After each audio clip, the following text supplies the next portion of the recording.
Welcome. This is a time series analysis course. My name is Nicoleta Serbat. I'm associate professor in the Stewart School of Industry and System Engineering. This lecture is on multivariate time series analysis illustrated with data examples. On this lesson, I will illustrate the model fitting for the Alaska moose population. Because the objective of this analysis of the data on the total moose population in Alaska is to predict the moose population, we'll divide the data into training and testing, where the training data is used for fitting the model, and the testing data is used for evaluating the forecasting performance of the fitted models. Next, we only analyze the training data. In a previous lesson, we've learned that the data on the study are not stationary. Thus, we'll next assess whether differencing the time series will improve stationarity. Here we apply the first order difference first.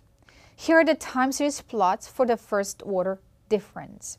The first order difference time series for total moose population still has a seemingly increasing trend. For other time series, the first order is sufficient to make the difference time series approximately stationary. Considering higher order differences as provided on the slide, does remove the trend in the total moose population. However, we still identify some possible non-stationarity for the other factors. Also, it will make interpretation of the results and forecasting more challenging. We'll continue analyzing the first order difference data. We'll continue with applying the VAR modeling to the first order difference data. We first select the AR order using the var select R command using as input the multivariate time series and the maximum order allowed. Here it is equal to 20. The selected order for this particular data is 4. In order to fit a general unrestricted VAR model with no trend, we can use the var command specifying the selected order. Because we didn't specify any option for the type, the default is to fit only a constant for the mean with no trend.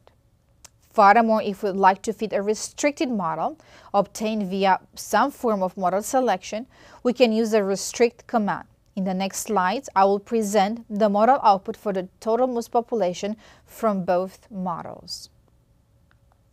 This is the output for the total moose population from the unrestricted VAR model. The output provides the estimation of the coefficients along with statistical inference on the statistical significance of the coefficients.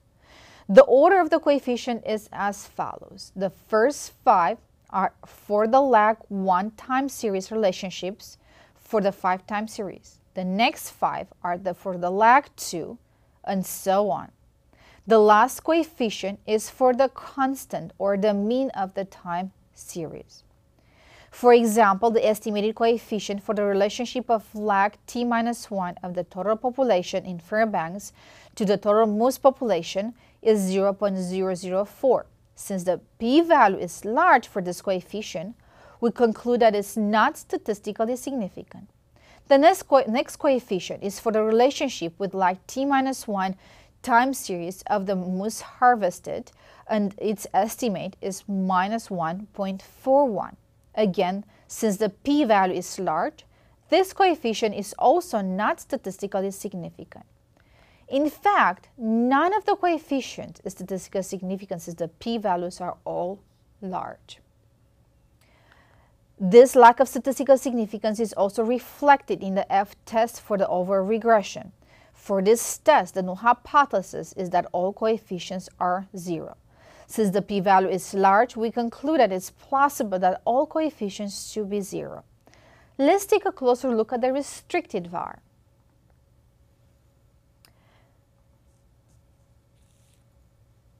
This is the output for the restricted VAR.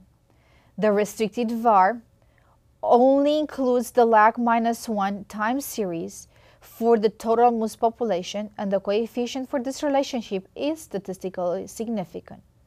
Moreover, by including this relationship alone, we explain 42% of the variability in the total moose population. Since none of the lag relationship with respect to other time series have been selected, we may conclude that other time series do not grandeur cause the total moose population. We'll test this formally. We apply here the Wald test, where the null hypothesis is that all coefficients corresponding to each of the 4 lagged time series, including total population in Fairbanks, moose harvested, average snow, and total wolf population, are 0, meaning that they do not grandeur cause the total moose population. The test is applied separately for each of the 4 time series. From these results, we find that there is no grandeur causality for Fairbanks population and wolf population, but there is a statistically significant grandeur causality with respect to the other 2 time series. The results from this grandeur causality analysis and the restrictive VAR model are not consistent. One reason for this inconsistency is that the model selection approach implemented in the R command var select decides on which variable to be included in a model based on the t-values rather than performing a more rigorous model selection approach. Thus, the hypothesis testing procedure provided on this slide will be more reliable in identifying grandeur causality. Since we found that there is grandeur causality with respect to only moose harvest and snow average time series, next we'll explore a model with a reduced set of time series, including these 2 time series, and a time series corresponding to the change in the moose population. A similar analysis as before is performed.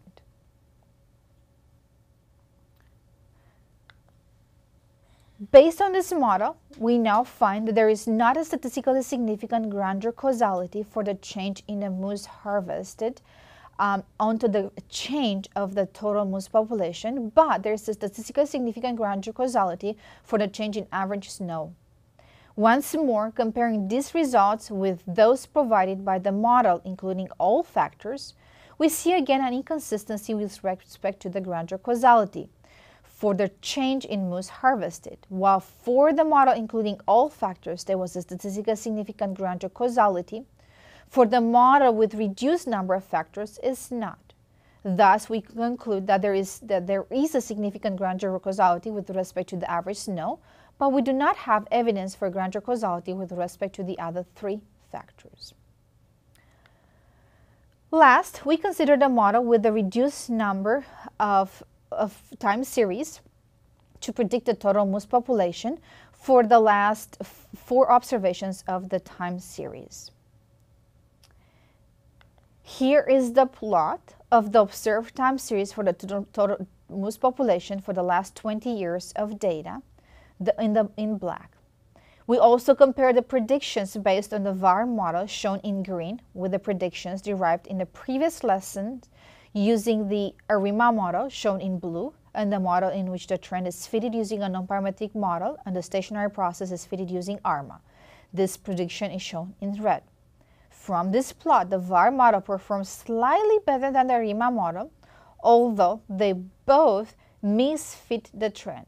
The method in which the trend is fitted using the non-parametric regression performs significantly better, clearly capturing the decreasing trend, although it underpredicts for all 4 years. In summary, in this lesson, I illustrated model fit and comparison of univariate and multivariate time series models for the example we're interested to predict the total moose population. Thank you.